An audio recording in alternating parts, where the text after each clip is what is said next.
Борбордук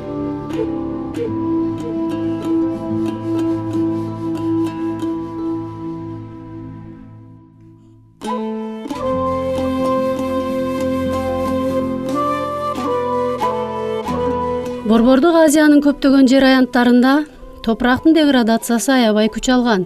Буга карабастан топурактын асылдуулугун жакшыртууга жана аны жөнгө салууга өтө маани берилбей келет. Эң эле жөнөкөй мисал жалбырактарды жана башка өсүмдүк калдыктарын өрттөп салуу бул абанын булгануусуна жана топурактагы органикалык заттардын түгөнүшүнө алып келет. Мүмкүн ал калдыктарды альтернативдүү колдонуу жолу болуп эсептелген жогорку сапаттагы компосту өндүрүү жана пайдалануу жардам береттир. Компост бул табигый жер семирткич. Ал көп сандаган азык заттарга бай келип, топурактын түзүлүшүнө жагымдуу шарт түзөт. Ал топурактын сууну өзүнө сиңирип алуу жана сууну өзүндө сактап калуу касиетин жогорулатат.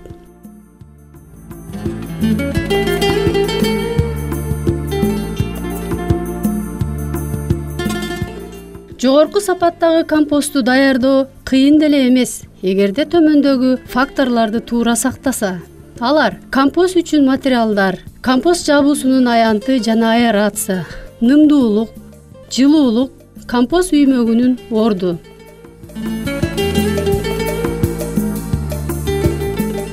Компостко керектелүүчү түрдүү органикалык заттар азык болуучу курамы боюнча өзгөчөлөнүшөт.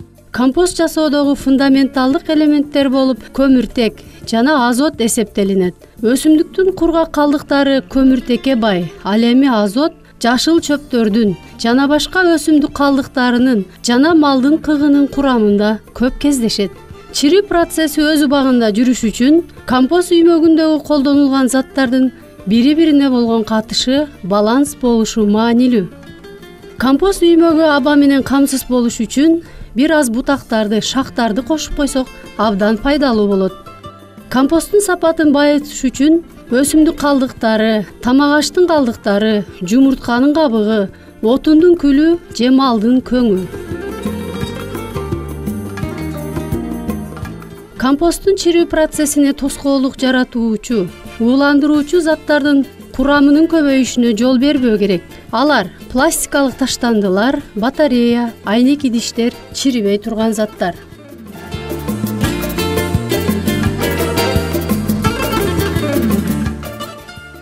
Компосту жер бетине жана жер алдына жасоого болот. Компостко колдонулуучу материалдар ири болсо, аны майдалоо зарыл.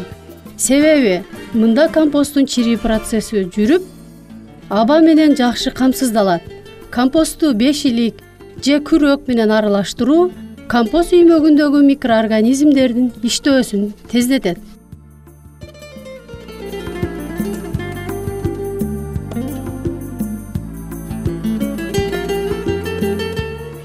Чирүү процессинде микроорганизмдердин активдүүлүгүн жогорулатуу үчүн компосттун нымдуулугу 40-60% болушу зарыл. Эгер нымдуулук 60%дан ашып кетсе, аэрация кыйындайт. Компосттук материалдардын нымдуулугун аныктоо үчүн кол менен мыжыгып текшерүү жакшы ыкма болуп саналат. Бир уч компост материалын алып, кол менен мыжыкканда жакшы сыгылган губкадай болуш керек. Эгер нымдуулук өтө ашыкча болсо, кургак заттарды кошуу керек. Кээ бир бөлүктөрү кургак болуп калса, ошол жерге азыраак суу куюп коюу зарыл.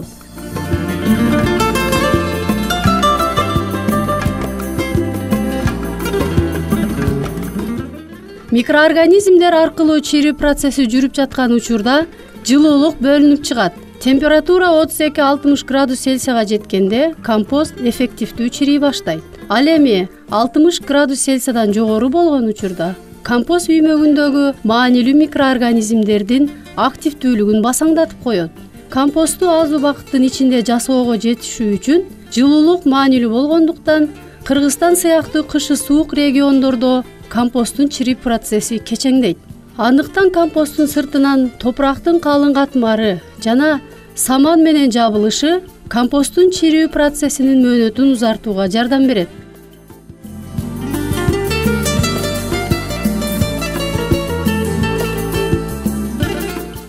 Жогорудагы кубулуштар көрсөткөндөй, компосту жер алдында жасоо өтө деле оңтойлуу эмес. Мында аэрация жүрбөйт, нымдуулук көп болот. Өзгөчө нымдуулук менен жылуулукту жөнгө салып туруу үчүн көпчүлүк учурда компост үймөгүн дарактардын көлөкөсүндө жана суу топтолгон жерде жасоого ыңгайлуу.